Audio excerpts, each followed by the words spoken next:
Plastic is everywhere, in stores, homes, in the sea and on beaches.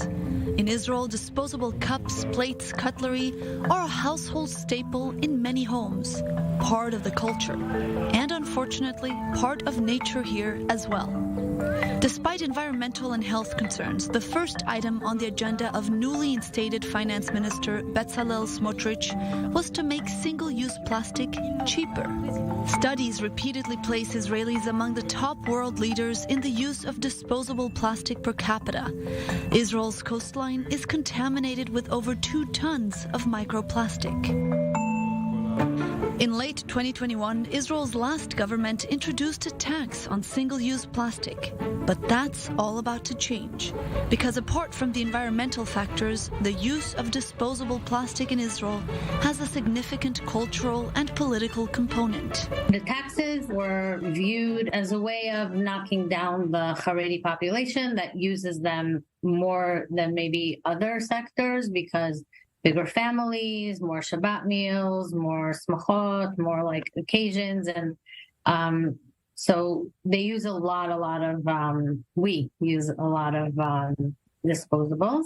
A parliamentary report from late 2021 found that Haredi, or ultra-Orthodox families, often low-income communities, use 3 times more plasticware than the rest of the population. The tax was introduced from one day to the next without any education or information.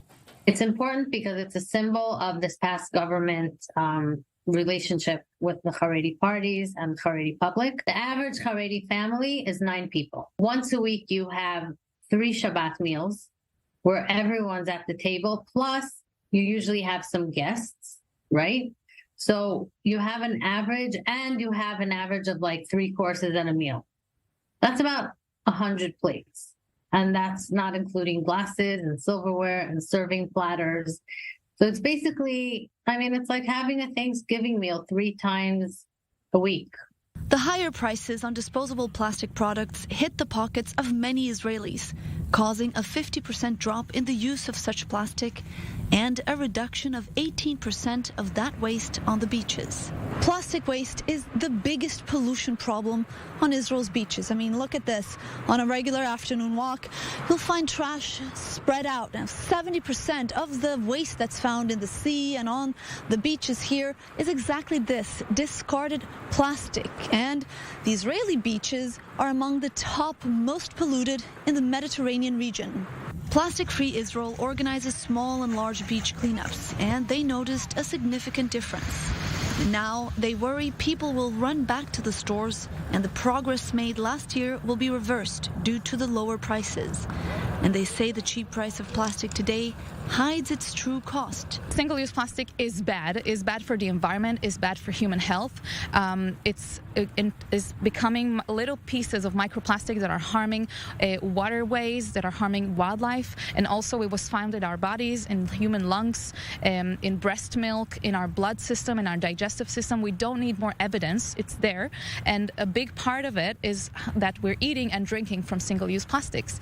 According to local experts, change will take time and requires not only education, but also alternative solutions. We need, first of all, to acknowledge that there is a problem.